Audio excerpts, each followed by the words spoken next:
The International Monetary Fund has warned Australia's hot property market could threaten the stability of the financial system.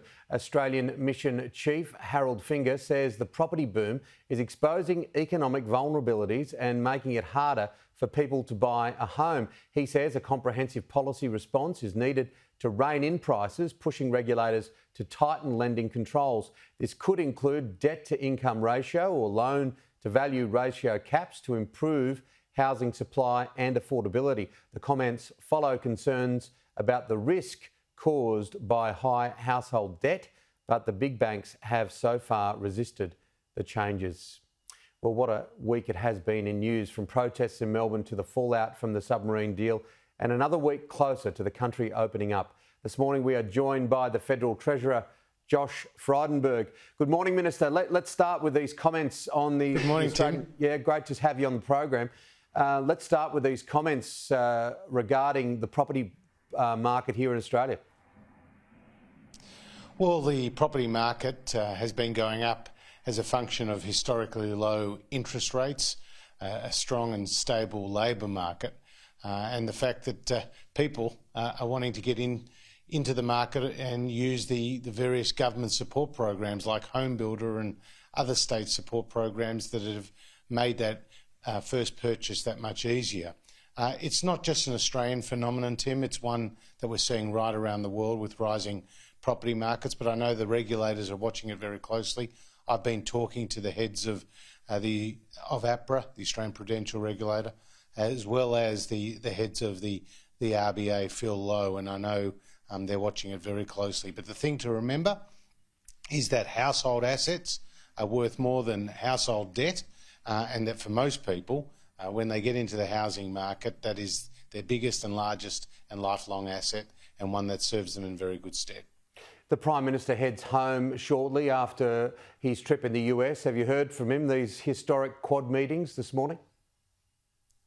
I've been in good touch with the Prime Minister throughout the course of his trip, and it's been a very successful trip, one that has advanced the national interest and one that has deepened already very strong ties with key allies and friends in the region. So it's been a very, very important trip for the Prime Minister to undertake, and he's been sitting at the top table with the leaders of Japan and India and, of course, the President of the United States, where they've been talking about such critical issues as the response to COVID-19, ensuring that countries in our region get access to the vaccine, also access to new technologies between us key partners, as well as regional stability and, of course, addressing climate change.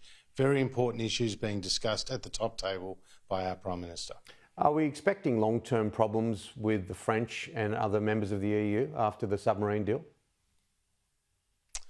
Well, the French relationship is a historic one. It's an important one, and I'm sure it will get back on an even keel. We recognise that there was a disappointment on behalf of the French at as this commercial deal has come to an end, but we did take that decision based on our national interest, and we make no apologies for acting in our national interest. You can't equivocate on national security, and when the opportunity came available for Australia to secure nuclear submarines, it was one that we grabbed. And it also sees us in partnership with two key allies and friends, namely the United States and the United Kingdom. So I think it was the right decision, and it's one that will serve Australia well for many years to come. Treasurer, it's been a difficult week for your home city of Melbourne. How important is it to maintain a sense of hope? Absolutely, Tim. I mean, hope is everything. And for people watching your program this morning, particularly in the lockdown states of New South Wales and Victoria, hopefully they can see that light at the end of the tunnel, where vaccination rates reach the 70 and 80%, and that we can start to see an easing of the restrictions. It's been a very difficult 20 months, particularly for Victoria, which has gone from being the most livable and Melbourne, the most livable city, to being the most lockdown city. Not a world record that anyone would wish for. And this has really taken its toll on people's mental health. It's taken its toll on the economy. So the faster we can open up here in Victoria and safely live with the pandemic, the better, because at the end of the day, we can't eliminate COVID-19. We have to learn to live with the virus, and that's why easing those restrictions, getting the kids back to school, allowing businesses to reopen, allowing families to be reunited, particularly bringing Victorians back home across the border, or indeed other people from other states getting back to their own homes. It's absolutely critical, and it's something that the state should all accelerate. We're just looking at some of the pictures, some of the pitiful pictures really at times throughout the course of the week. Do you think the Victorian government's approach on construction worsened the situation? Well, they took that decision. They'll have to explain it, because at the end of the day, 300,000 workers were kept out of work, and it came with very little notice. And if you were an apprentice bricklayer or carpenter working in Ballarat and you were double vaxxed and you didn't participate in those violent protests in the city, you're asking yourself, why have you been kept out of work? Why can't you just get on with the job of building someone's first home? And I think that's a very pertinent question here. Our support, though, will continue to the Victorian people and Victorian businesses. We've gone 50-50 on business support payments, and when it comes to the COVID disaster payment, we're picking up the whole tab, and that's $750 a week for those who have lost a certain number of hours of work. So we're doing everything we can to support the people in Victoria, people in New South Wales, and indeed across the country. Your speech yesterday spoke about the need to transition to a greener future. Is it inevitable you're heading to a net zero target by 2050? And just to that, a double-edged question. How will you manage the Nationals, Barnaby Joyce and co? Oh, look, we're having constructive discussions with Barnaby and others in the National Party. We haven't taken any formal decisions on net zero by 2050, but we have made progress internally on those related issues. And my speech yesterday, Tim, was all about setting the scene for people to understand the very significant structural change that was occurring within financial markets. I mean, from the Industrial Revolution to the more recent digital age, you've seen financial markets adjust to change. And climate is no different. It's forcing investors to reassess risk and value. And that impacts upon Australia because we rely so heavily on international foreign investors. We rely so heavily on foreign investors to buy our government bonds, and we rely very heavily on foreign investors and funding sources to support our local banks. And so that flows through to the cost of funding for a local mortgage or for a small business loan, or indeed to fund a large infrastructure project in this country. And that's why it's really important that we seize these opportunities created by this shift in markets, because it's not a short-term shock, it's a long-term shift. And that's what we need to be very cognizant of, and that's what we need to act on. Minister, what about Queensland? The Premier got pretty cranky in some media conferences this week as the state continues to balk in and around their border. Meanwhile, the tourism sector is on its knees, absolutely on its knees. The iconic Green Island off Cairns closed to visitors.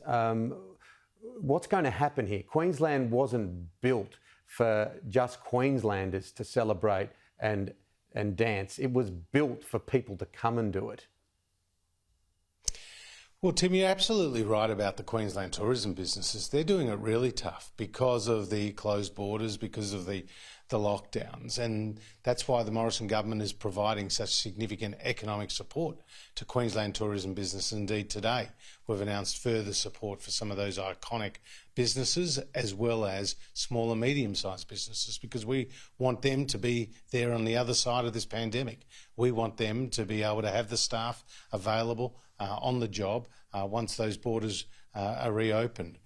So the decision and the announcement by the Queensland government, which means that we may not see an opening of those borders consistent with the national plan, is not good.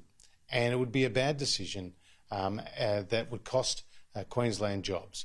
It would be a bad decision that would mean Queensland families were kept apart, and would be inconsistent with what was agreed at the National Cabinet. So it's really important that in Queensland the borders open in accordance with those 70 to 80% vaccination rates. Will the government put a financial gun to the head of Queensland? Well, again, I wouldn't phrase it in those terms. We've been pretty clear that there should be no expectation on behalf of premiers and chief ministers that our financial support would continue on the scale that it currently does once we reach those vaccination rates of 70 and 80%. You see, Tim, people are lining up in record numbers to get the jab. They want to keep themselves safe, they want to keep their families safe, but they also want their lives to come back to what it was. And it's up to the premiers and the chief ministers to give those people hope, to give them a chance to reopen their businesses, to be reunited with loved ones, to send their kids back to school. That's what the people of Australia are expecting from their state and territory leaders. That's one of the big things, isn't it? It's not about holidays. It's about people reuniting with family. And I think that some of the state leaders have lost that, perception. Yeah, I mean, some of the rhetoric around it.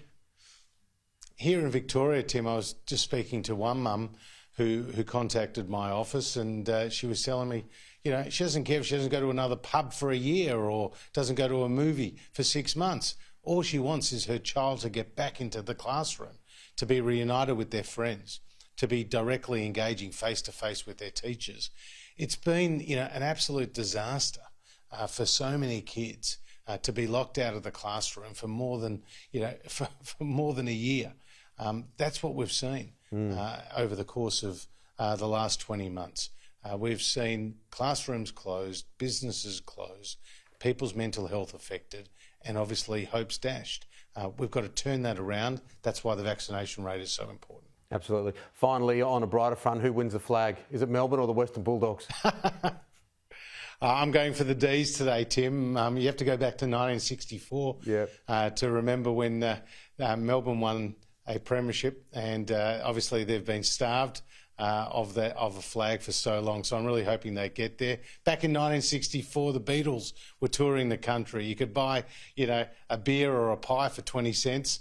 And you know, the players were having a cigarette at half time. Things have changed since then. It's a much more professional game.